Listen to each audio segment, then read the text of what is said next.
रामपाल जो बाबा साहब का नाम लेते हैं, सबसे बड़ा विरोधी तो अखिलेश यादव उनके राजा रामपाल हैं और गुमराह करते हैं हमारे समाज को। हमारे 80 सीट समाज इन बहरूपियों को इनके बीच जो बहरूपिया लोग हैं जो झूठा वोट लेना चाहते हैं, सबसे पहले इन बहरूपियों को भगाना आया अकबरपुर लोकसभा से। अच्छा दिल से वोट आता है आपका? नहीं भाई, अभी तो नहीं आया है। अभी नहीं आया? नहीं। लग तो रहा है यार उम्र हो गई आपकी, वोट उम्र हो गई भाई साहब, अभी वोट ही नहीं आया है। क्या लग रहा है इस बार बसपा की सरकार आएगी या फिर से भाजपा की? नहीं, बसपा की सरकार बनाना चाहेंगे बिल्कुल। बनाना चाहोगे, मगर वोट तो आता नहीं यार। अरे वोट नहीं आता, दिल दे तो है ना सरकार। अच्छा, राजेश द्विवेदी जी को हम लोग वोट कर रहे हैं। राजेश कुमार द्विवेदी जी को? हाँ, मेन मुद्दा राजेश द्विवेदी जी को बसपा से बहन जी ने आशीर्वाद दे के भेजा। बहन जी ने शासन प्रशासन के हित में काम किया। लॉ एंड पिछड़ा हुआ है। नाली खड़ंजे आप हथका गुड़वा जाके आप देख सकते हैं, नाली खड़ंजा वहाँ का क्या रोड है। और आप जाके परमानेंट 25 के पार और ये लोग बात करते हैं 400 पर। बिल्कुल, अब की बार इनका सूपा साफ हो जाएगा और बीजेपी बहुत ही कम मार्जिन से बाहर हो जाएगी, ये समझ लीजिए। नमस्कार, मेरा नाम है आशुतोष और आप देख रहे हैं जनसंपर्क न्यूज।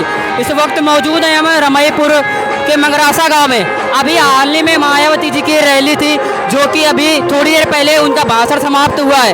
अब लोगों का यहाँ से जाना शुरू हुआ है, तो अभी हम कुछ लोगों से बात करेंगे, क्या उन्होंने मायावती जी को सुना, क्या है पूरी जानकारी जुटाएंगे। तो अभी कुछ लोगों से हम बात करते हैं। चाहेंगे भाई, आपका नाम? बलवीर गौतम, सेक्टर अध्यक्ष बागपुर से रनिया विधानसभा चल कर आया हूँ। राजेश द्विवेदी जी को हम लोग वोट कर रहे हैं। राजेश कुमार द्विवेदी जी को?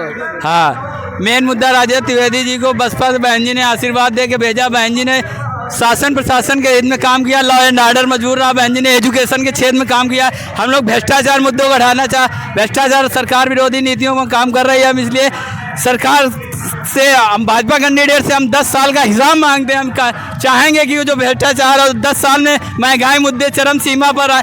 हमें बहुत ध्यान, हम 2014 से पहले गैस सिलेंडर 350 का खरीद के लाते थे। आज गैस सिलेंडर जो है हमारा 850-900 का मिल रहा है। यूरिया की बोरी 45 kg की आ रही, जो कभी 50 किलो की आती थी। इस समय किसान, युवा, बेरोजगार सब परेशान, पढ़ा लिखा युवा भी परेशान है।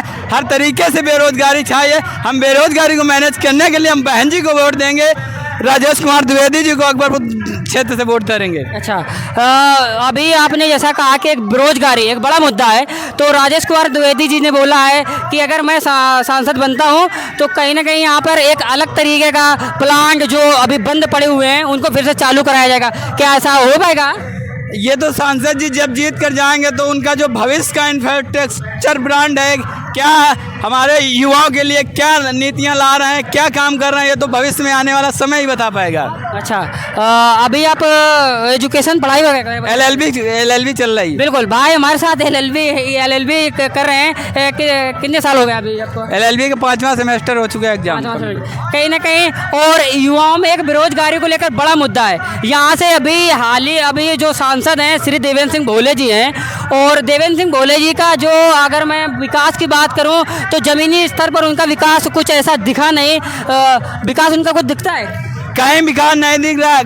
टोटल अकबरपुर, मैथा ब्लॉक, सरमन खेड़ा ब्लॉक, सारे ब्लॉक पीछे स्तर पर जा रहे हैं। जिसमें सबसे ज़्यादा विकास हमारा विकास खंड हमारा मैथा और अकबरपुर पिछड़ा हुआ है। नाली खड़ंजे आप हथका गुड़वा जाके आप देख सकते हैं, नाली खड़ंजा वहाँ का क्या रोड है। और आप जाके परमानेंट पोजीशन देख सकते हैं, जाके वहाँ पे हथका विकास खंड पड़ता है मैथा तहसील के अंतर्गत। अच्छा, एक आपसे बड़ा सवाल मेरा रहेगा, जो अभी कल एक रवीश कुमार, आप रवीश कुमार जी को जानते हो?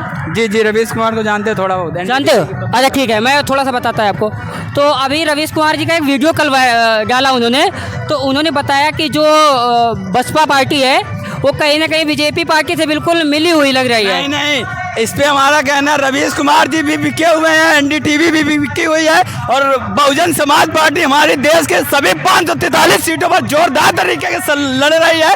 भाजपा और कांग्रेस ये दोनों गन्ना सेठों के बल पर पार्टियों के चुनाव लड़ती हैं, और बसपा हमारे देश की तीसरी पार्टी जो हमारे अपने समाज के लोगों के चंदे से चुनाव लड़ती है। देख सकते हैं युवाओं में कितना अलग तरीके का जोश है। कहीं ना कहीं ये युवा, और आप बसपा से, मैं एक और सवाल रहेगा, आप बसपा को कितने साल से जानते हो? मतलब बसपा को मैं बहुत जवान बचपने से जान रहा हूँ। लगभग मेरा 2009 से पहले से मुझे चुनाव का ध्यान है। इस समय मेरी उम्र 28 साल के लगभग है और हमारी याददाश्त बहुत तेज है। 2004 से पहले से चुनाव, हम 2004 से लगभग हमें पूरी तरीके से बसपा को हम देख रहे हैं, सपोर्ट कर रहे हैं। अच्छी भाई आपका नाम? बलवीर गौतम। बलवीर गौतम जी, और इनसे मिलकर बहुत अच्छा लगा भाई। आपका बहुत बहुत शुक्रिया बात करने के लिए जनसंपर्क न्यूज में। और ठीक है, आपका चाचा, आपका नाम? हमारा सुशील कुरिल, मैं जमालपुर का रहने वाला हूँ। और पूछिए।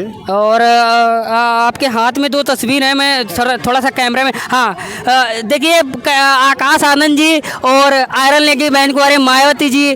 और आकाश आनंद जी को लेकर एक मैं अभी काफ़ी लोगों से सवाल पूछा, हमारे साथ काफ़ी युवा थे जिन्होंने बताया कि अगर आकाश आनंद जी पार्टी में आते हैं तो कहीं ना कहीं जो युवा अभी छोड़ रहा है, अदर पार्टी में ज्वाइन कर रहा है, अगर आकाश आनंद जी एक फायर ब्रांड नेता के तरीके उभर के आते तो कहीं ना कहीं युवा भारी तादाद में बीएसपी को ज्वाइन करेगा। और अभी हाल ही में बहन कुंवारी मायावती जी ने आकाश आनंद जी को कोऑर्डिनेटर के पद से थोड़ा सा हटा दिया, बोला कि अभी ये परिपक्व नहीं है पूरी तरीके से। तो आप क्या कुछ कहना चाहेंगे? मैं देखो आकाश आनंद जी से सहमत हूँ।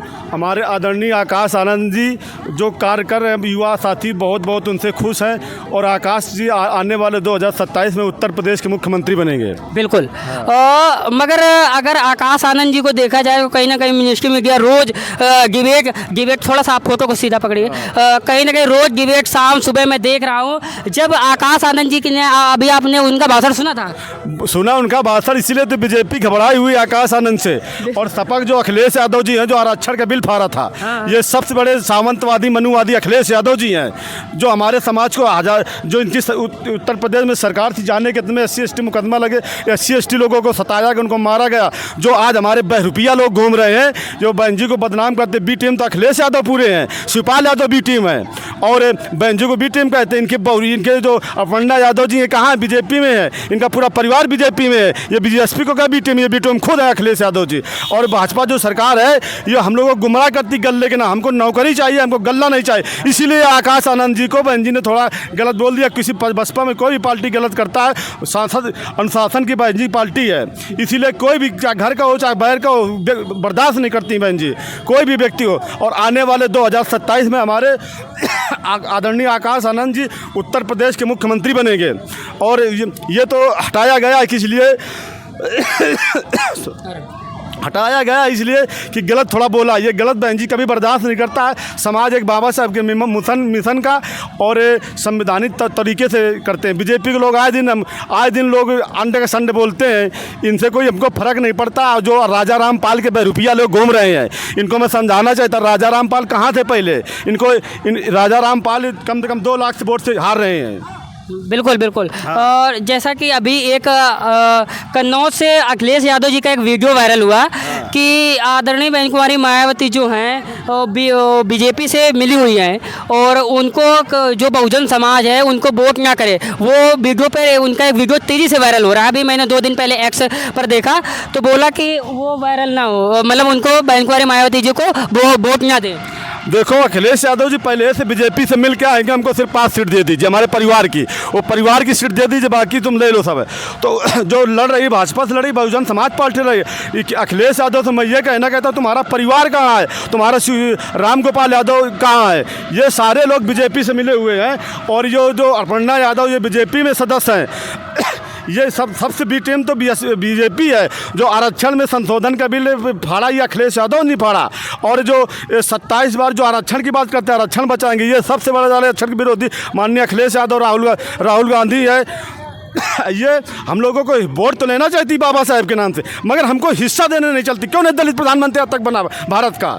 अच्छा, ये सिर्फ वोट लेना चाहते, गुमराह कर रहे हैं। राजा रामपाल पहले बसपा में थे, ये भ्रष्ट सबसे बड़े राजा रामपाल भ्रष्ट हैं, ये बसपा में। ये आज समाज को गुमराह कर रहे हैं। इनके गुमराह में जनता नहीं आने वाली है। राजा रामपाल 2 लाख वोट से नहीं पार कर पाएंगे अकबरपुर लोकसभा। हमारे राजेश द्विवेदी जो प्रत्याशी लोकसभा अकबरपुर लोकसभा 44 से भारी बहुमत से विजयी होंगे। और राजा रामपाल जो बाबा साहब का नाम लेते हैं, सबसे बड़ा विरोधी तो अखिलेश यादव उनके राजा रामपाल हैं और गुमराह करते हैं हमारे समाज को, हमारे 80 सीट समाज इन बहरूपियों को इनके बीच जो बहरूपिया लोग हैं जो झूठा वोट लेना चाहते हैं, सबसे पहले इन बहरूपियों को भगाना आया अकबरपुर लोकसभा से। क्या बोले चाचा? क्या बोले आप? अरे हम बोल गए, चलो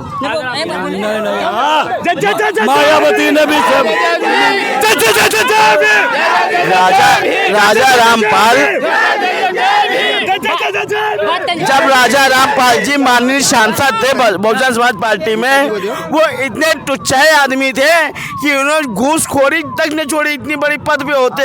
मगर भैया अगर बहुजन समाज की बात की जाए तो जब बाबा साहब का बड़ा बड़ा बैनर, बड़ा बड़ा फोटो देखते हैं तो बोलते हैं ये हमारा कैंडिडेट है। और इस समय राजा रामपाल जी वही स्ट्रैटेजी अपना रहे हैं। उनके बैनर में मैंने कल देखा कि बड़ा सा बाबा साहब का फोटो लगा है और उनके मंच पे, तो वो बोले संविधान खतरे, अगर भाजपा इस बार 400 लाती है तो संविधान बदल। ये कहीं ना कहीं बहुजन समाज के दिमाग में एक ठोक जमता है, तो इससे कहीं ना कहीं बहुजन समाज डाइवर्ट कर जाता है, वोट कहीं जाता है। ये दोगली राजनीति करते हैं और ये मंच पे आके कुछ बोलते हैं और जनता समझती है ये कितने निकम्मे आदमी है, कहीं इधर कहीं उधर। यदि बहुजन समाज पार्टी सच्चे सिपाही होते तो कभी ये बहुजन समाज पार्टी छोड़ के नहीं जाते। ये टुच्चे आदमी है, इनको वोट जिता, बहुजन समाज पार्टी जितना आदमी है सब वोट बीएसपी को देना चाहिए, चाहे जिसी कास्ट का हो, चाहे ब्राह्मण हो, चाहे ठाकुर हो। और टिकट राजेश त्रिवेदी हमारा मेन प्रत्याशी है, उनको जिताइए। और लोकसभा नगर प्रत्याशी हमारे कमलेश भदौरिया। आपका नाम चाचा? जगदेव प्रसाद कुरिल नाम है। भैया थोड़ा सा पीछे हो जाइए, थोड़ा सा पीछे, इधर आइए चाचा। आप बसपा के कार्यकर्ता है? हाँ जी हाँ। कितने साल से? करीब 89 से हैं। 89 काफी समय हो गया। तब तो मैं पैदा भी नहीं हुआ होगा। हाँ क्या है ना, मैं मेरी एज अभी 20 ईयर है। ठीक है। लोग संविधान बदलने की बात करते हैं। और उनको ये नहीं पता इनकी तालीम क्या थी। 1907 में इन्होंने हाई स्कूल पास किया था, 1912 में हाई स्कूल और स्नातक की डिग्री हासिल किया था, 1913 में बम्बई के एल्फिंस्टन कॉलेज से फारसी अंग्रेजी में बीए पास किया था। फिर अमेरिका चले गए, अमेरिका के न्यूयॉर्क विश्वविद्यालय में पढ़ने लगे। पढ़ते पढ़ते 10 मई सन 1916 को न्यूयॉर्क विद्यालय से एमए की डिग्री हासिल किया। एमए की डिग्री हासिल करने के बाद अगले महीने 20 जून सन 1916 को अमेरिका से सीधा लंदन चले गए। लंदन में स्कूल ऑफ इकोनॉमिक पॉलिटिक्स में प्रवेश लिया, वहाँ पढ़ाई करने लगे। पढ़ते पढ़ते सन 1921 में एमएससी की डिग्री हासिल किया। एमएससी की डिग्री हासिल करने के बाद भारत आए, फिर लंदन चले गए। फिर सबसे बड़ी डिग्री डीएससी की डिग्री हासिल किया सन 1923 में। डीएससी की डिग्री हासिल करने के बाद जब भारत आए, नहाया धोया, खाना खाया और सोच रहे हैं कि अब हम समाज का भला नहीं कर पाएंगे। क्या करें जो समाज का, इतनी डिग्रियां होते हुए भी कह रहे हैं समाज का भला नहीं कर पाएंगे। क्या करें तो उन्होंने कहा वकालत करेंगे, और जब वकालत हासिल कर लेंगे तो कानून के एक्ट के तहत समाज का भला करेंगे। तो सन 1923 में बम्बई हाई कोर्ट में वकालत करने लगे। 2 साल में सन 25 में उन्होंने वकालत हासिल कर लिया। 1 जनवरी 26 को उन्होंने आंदोलन किया। आंदोलन में अंग्रेज लोग बैठे थे बड़ी बड़ी हुकूमत पे। वो लोग सोचने लगे इतनी डिग्रियां हासिल करने वाला व्यक्ति, वकालत हासिल करने वाला व्यक्ति, इसको आंदोलन करने की क्या जरूरत पड़ गई। तो अंग्रेज लोग आपस में कह रहे बहुत गरीब आदमी था, हो सकता है इसके पास रहने के लिए मकान ना, इसलिए आंदोलन किया हो। फिर वो लोग सोचने लगे बहुत पढ़ा लिखा पैदल आता जाता होगा, हो सकता है इसको कार की हो सकता है, इसलिए आंदोलन किया हो। फिर वो लोग सोचने लगे कि भाई ये विदेश भी आता जाता था, हो सकता है विदेश जाने के लिए पैसा ना, इसलिए आंदोलन किया। फिर हम लोग सोचने लगे अंग्रेज लोग चलो चल के पूछते हैं कि तुमने आंदोलन क्यों किया। लेकिन चाचा अभी तो वो मामला तो अभी संविधान बदलने का है, ठीक है, वो बात आपकी मैं पूरी समझ रहा हूँ। लेकिन जो अभी गर्म माहौल है और लोकसभा चुनाव भी चल रहा है, सपा के जो कैंडिडेट हैं राजा रामपाल जी, कल उनका पतारा में अरे उनका अभी रैली था, तो उन्होंने बोला कि वो बैनर उनके मंच पे लगा है बाबा साहब का। बोला अगर संविधान बचाना है तो बहुजन समाज को कहीं ना कहीं साइकिल में वोट देना है। तो क्या कहना चाहिए? ऐसा भैया, वो बहुजन समाज पार्टी धोबी धानु कोरी पासी बाल्मीकि कुरिल, ये बाबूजी 40 करोड़ है। किसी के माई के लाल की हस्ती नहीं कि संविधान बदल दे। विदेशों के दुनिया के लोगों ने डॉक्टर अंबेडकर को संविधान जब बनाया और सन 26 जनवरी 50 को लागू हुआ, 2 साल हो गया, भारत के किसी पूंजीपति ने, किसी उद्योगपति ने, किसी व्यापारी ने डॉक्टर अंबेडकर को बुलाकर एक लड्डू खिलाने का काम नहीं किया, एक माला पहनाने का काम नहीं किया। फिर यह बात संयुक्त राष्ट्र में उठी, विदेशों के राष्ट्रपति प्रधानमंत्रियों ने डॉक्टर अंबेडकर के विषय में सोचा कि सारी दुनिया में संविधान लागू हुए, हर दुनिया के मुल्क में धरना प्रदर्शन हुए। भारत एक ऐसा मुल्क है जो 2 साल हो गया अब तक ना किसी सरकारी महकमे में धरना प्रदर्शन हुआ, ना कोई प्राइवेट महकमे में धरना प्रदर्शन हुआ, ना पुलिस महकमे में धरना प्रदर्शन हुआ, और इतना बढ़िया संविधान लिखा है, अब उसकी प्रशंसा सुनने को नहीं मिली है। तो साथियों, डॉक्टर अंबेडकर को विदेशों के राष्ट्रपति प्रधानमंत्रियों ने संविधान बनाने के उपलक्ष्य में यहाँ सम्मान नहीं किया। विदेश के लोग क्या सोच रहे हैं, भारत का गरीब आदमी जिसने संविधान बनाया उसका सम्मान नहीं हुआ। उसका सम्मान करने के लिए पूरी दुनिया के राष्ट्रपति प्रधानमंत्री संयुक्त राष्ट्र में इकट्ठा हुए, उन लोगों ने प्लान बनाया कि अमेरिका में बुलाते हैं। तो 5 जून सन 1952 को बाबा साहब डॉक्टर अंबेडकर को अमेरिका के कोलंबिया विश्वविद्यालय बुलाया। बाबा साहब डॉक्टर अंबेडकर 5 जून सन 1952 को वहां पहुंचे। वहां बहुत ही गर्मजोशी